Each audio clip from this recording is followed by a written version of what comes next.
de estar en el culto ya están muertos. De eso se hacen muchas bromas en las iglesias. En otros países se hacen muchas bromas de eso, de cuánto es capaz de estar una persona en un culto. Pero yo he notado que cuando hay vida, la gente está en el culto y a veces se pasaron las 2 horas y llegaron las 3 horas y la gente todavía está contenta y está diciendo gloria a Dios. Y dice aleluya.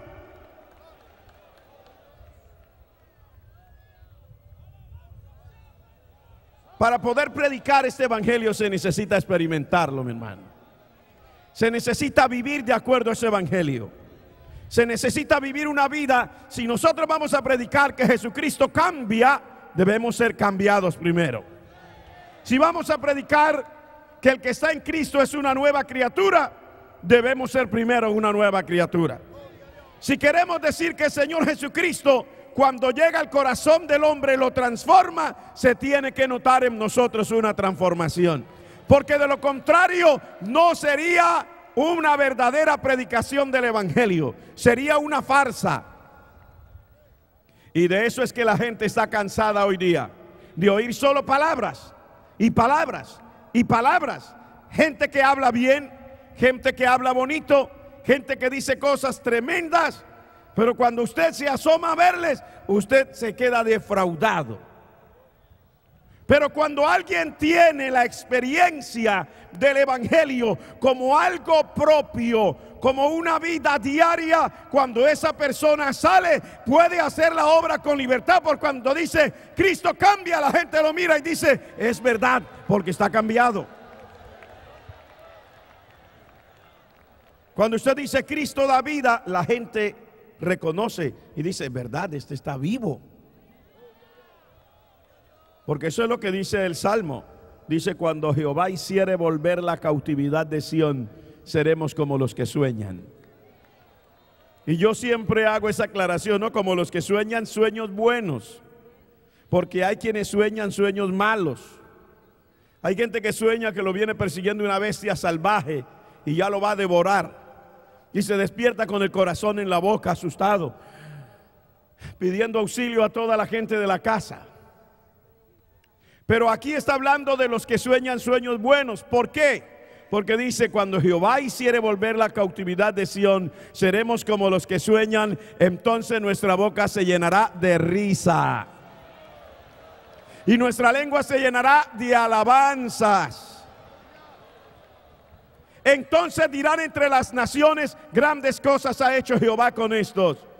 Y la respuesta del pueblo es, sí, grandes cosas ha hecho Jehová conmigo. Estaremos alegres. Digo que estaremos alegres. Digo que estaremos alegres. Digo que estamos suficientemente alegres. Porque el Señor lo ha hecho con nosotros. Si usted se ha dado cuenta, en el libro de Romanos, en el capítulo 10, en el verso 9, hay una clave para la salvación. Yo se lo voy a leer y dice así la palabra de Dios: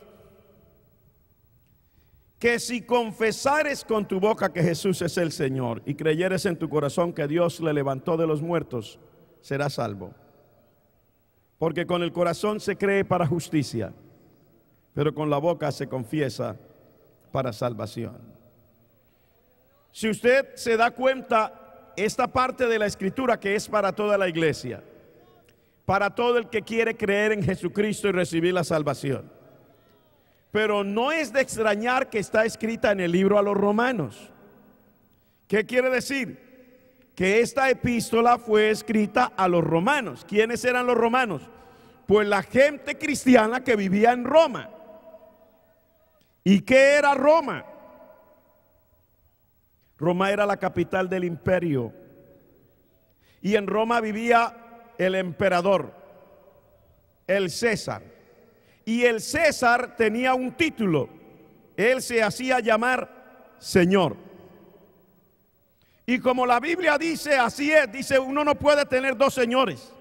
Tiene que haber un solo Señor en la vida de uno. Entonces, el emperador demandaba que todo el mundo lo reconociera como Señor. En términos más explícitos, eso quería decir que todos los súbditos del imperio pertenecían con vida, todo completo, al emperador, al César. Y el César podía demandar lo que quisiera y pedir lo que quisiera de cualquiera de sus súbditos, porque él era el Señor de sus súbditos.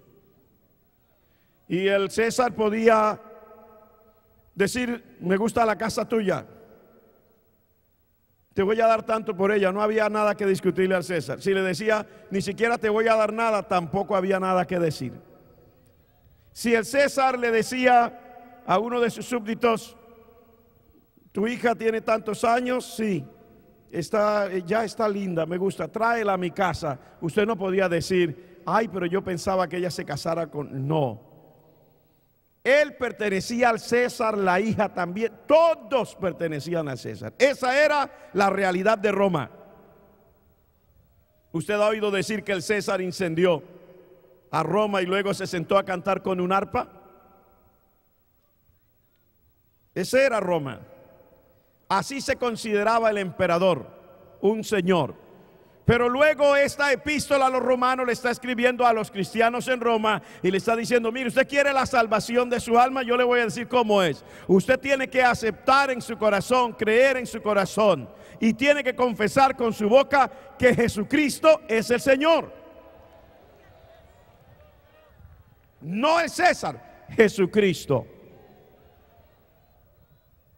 Quiere decir que el Señor es el dueño de su vida, que Jesucristo es el dueño de mi vida, que Él tiene todo el derecho de hacer con nosotros como Él quiere, que nosotros hemos rendido a sus pies nuestra voluntad. Eso es, hermano. Entonces, predicar este evangelio, hacer la obra misionera, llegarle a las almas, significa que nosotros hemos tenido esa experiencia. Dice: si usted lo hace, usted es salvo. Tiene que reconocer que Jesucristo es su Señor. Tiene que aceptarlo. Tiene que confesarlo con su boca. Y ellos tenían que decirlo. ¿Por qué tenía que decirlo?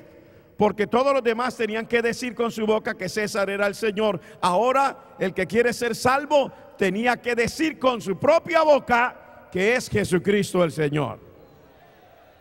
Por eso era un reto para los romanos, para los hermanos en Roma y para la predicación del evangelio en todo el imperio, pero especialmente se está escribiendo en la carta a los romanos. Lo otro que yo quisiera decirles, porque no pienso quedarme muchísimo tiempo, pero otro punto importante para hacer la obra misionera es ser lleno con el Espíritu Santo. No se puede hacer la obra misionera de otra manera. En el libro de los Hechos nosotros conocemos este texto de sobra, pero voy a leer en el capítulo 1 desde el verso 4. Mire cómo dice la palabra de Dios aquí. Y estando juntos, les mandó que no se fueran de Jerusalén, sino que esperasen la promesa del Padre, la cual les dijo: oísteis de mí.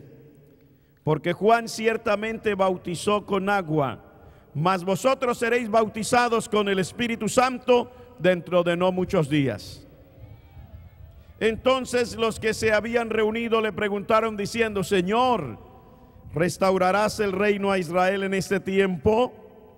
Y él les dijo: no os toca a vosotros saber los tiempos o las sazones que el Padre puso en su sola potestad, pero recibiréis poder cuando haya venido sobre vosotros el Espíritu Santo, y me seréis testigos en Jerusalén, en toda Judea, en Samaria y hasta lo último de la tierra. Si usted nota, esos versos son muy conocidos, pero si usted nota, habían dos puntos de vista